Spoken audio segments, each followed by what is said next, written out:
नमस्कार दोस्तों। आज मैं सावित्री व्रत की कथा सुना रही हूँ। प्राचीन काल में मद्र देश में अश्वपति नाम के एक राजा राज्य करते थे।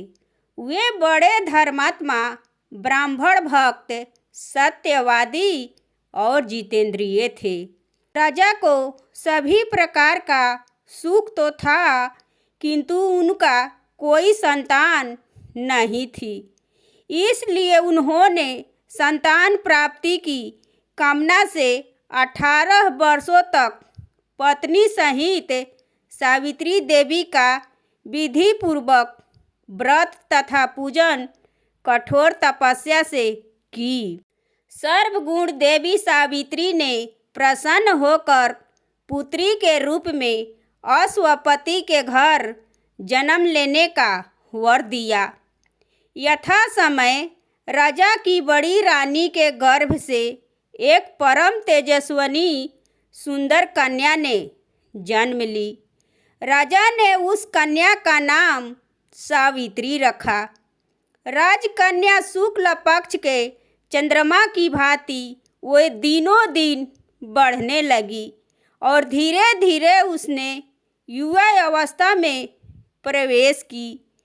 उसके रूप लावण्य को जो देखता उस पर मोहित हो जाता।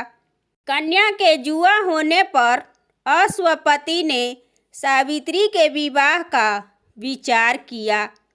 राजा के विशेष प्रयास करने पर भी सावित्री के योग्य कोई वर नहीं मिला।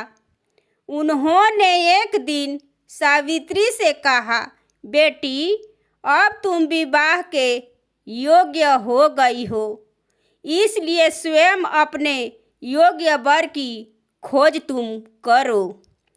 सावित्री ने पिता की आज्ञा को स्वीकार की और योग्य मंत्रियों के साथ स्वर्ण रथ पर बैठकर यात्रा के लिए निकल गई। कुछ दिनों तक ब्रह्म ऋषियों और राजर्षियों के तपोवन और तीर्थों में भ्रमण करने के बाद वह राजमहल में लौट आई। उसने पिता के साथ देवर्षि नारद को बैठे देखकर उन दोनों के चरणों में श्रद्धा से प्रणाम की। महाराज अश्वपति ने सावित्री से उसी यात्रा का समाचार पूछे तो सावित्री ने कही कि पिताजी तपोवन में अपने माता पिता के साथ निवास कर रहे ध्रुमसेन के पुत्र सत्यवान सर्वथा मेरे योग्य हैं। अतः सत्यवान की कृति सुनकर उन्हें मैंने पति रूप में वरण कर ली हूँ। नारद जी सत्यवान तथा सावित्री के ग्रहों की गणना कर राजा अश्वपति से बोले, हे राजन, सावित्री ने बहुत बड़ी भूल कर दी है। सत्यवान के पिता शत्रुओं के द्वारा राज्य से वंचित कर दिए गए हैं। वे वन में तपस्वी जीवन व्यतीत कर रहे हैं और वे अंधे हो चुके हैं। सबसे बड़ी कमी यह है कि सत्यवान की आयु अब केवल 1 वर्ष ही शेष बचा है और सावित्री के 12 वर्ष की आयु होने पर सत्यवान की मृत्यु हो जाएगी। नारद जी की बात को सुनकर राजा अश्वपति व्यग्र हो गए। उन्होंने सावित्री से कहे कि बेटी, अब तुम फिर से यात्रा करो और किसी दूसरे योग्य वर का खोज करो। सावित्री तो सती थी। उसने दृढ़ता से कही कि पिताजी, आर्य कन्या होने के नाते जब मैं सत्यवान का वरण कर चुकी हूँ तो अब सत्यवान चाहे अल्पायु हो या दीर्घ आयु हो, अब तो वही मेरे पति बनेंगे। जब मैंने एक बार उन्हें अपना पति स्वीकार कर ली, फिर मैं दूसरे पुरुष का वरण नहीं कर सकती हूँ। सावित्री का निश्चय दृढ़ जानकर महाराज अश्वपति ने उसका विवाह सत्यवान से कर दिए। सावित्री ने नारद जी से सत्यवान की मृत्यु का समय ज्ञात कर ली तथा अपने सभी परिवार के साथ जंगल में रहने लगी। धीरे धीरे वह समय भी आ पहुंचा जिसमें सत्यवान की मृत्यु निश्चित थी। सावित्री ने नारद जी द्वारा बताए हुए दिन से 3 दिन पहले ही निराहार व्रत रखना शुरू कर दी। नारद जी द्वारा निश्चित तिथि को पति एवं सास ससुर की आज्ञा से सावित्री भी उसी दिन पति के साथ जंगल में फल मूल और लकड़ी लेने के लिए गई। सत्यवान वन में पहुंचकर लकड़ी काटने के लिए बर के पेड़ पर चढ़ा। अचानक वृक्ष से लकड़ी काटते समय सत्यवान के सिर में भयंकर पीड़ा होने लगी और वह पेड़ से नीचे उतरा।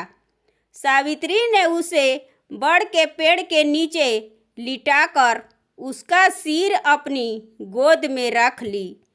ऐसा भी उल्लेख मिलता है कि बट वृक्ष के नीचे लेटे हुए सत्यवान को सर्प ने डस लिया। उसी समय सावित्री को लाल वस्त्र पहने भयंकर आकृति वाला एक पुरुष दिखाई पड़ा। वे साक्षात यमराज थे।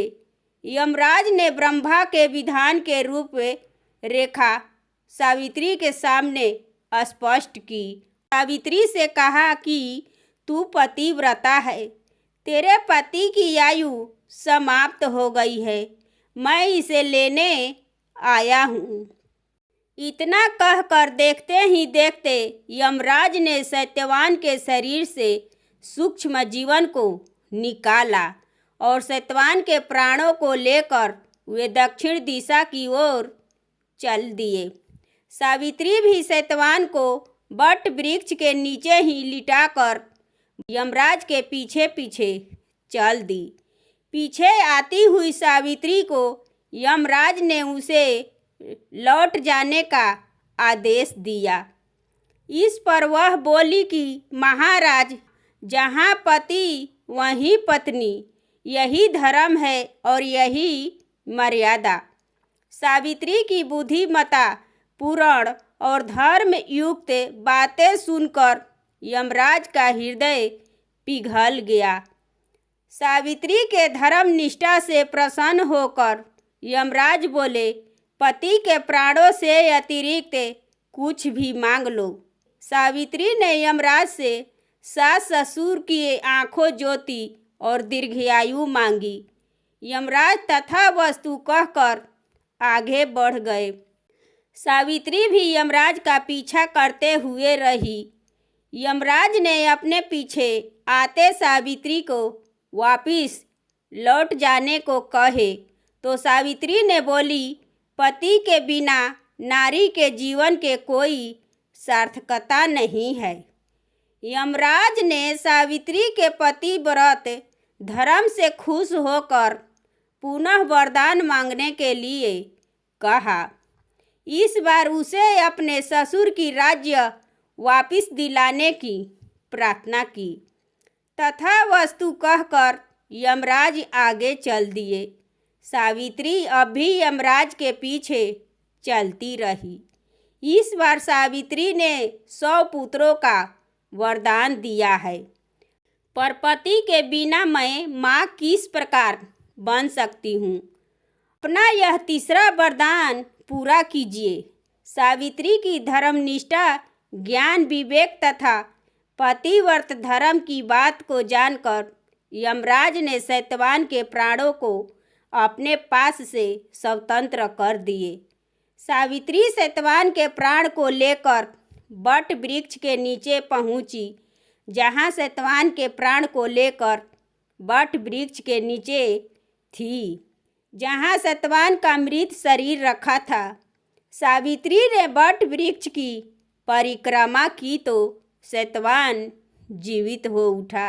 प्रश्नचित सावित्री अपने सास ससुर के पास पहुंची तो उन्हें नेत्र ज्योति प्राप्त हो गई।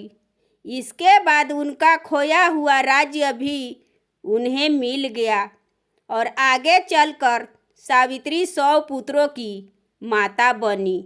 इस प्रकार सावित्री के अस्तित्व के बल पर न केवल अपने पति को मृत्यु के मुख से छीन लिया, बल्कि पतिव्रत धर्म से प्रसन्न कर यमराज से सावित्री ने अपने सास ससुर की आंखें अच्छी होने के साथ राज्य प्राप्त का वर और पिता की पुत्र प्राप्ति का वर और स्वयं के लिए पुत्रवती होने के आशीर्वाद भी ले ली। इस प्रकार चारों दिशाएं सावित्री के पति धर्म के पालन की कृति से गूंज उठी। ये है सावित्री व्रत की कथा। ये कथा आपको कैसी लगी कमेंट कीजिए और मेरे चैनल पर नए हैं तो सब्सक्राइब कीजिए एवं वीडियो को लाइक कीजिए और ज़्यादा से ज़्यादा शेयर कीजिए। धन्यवाद।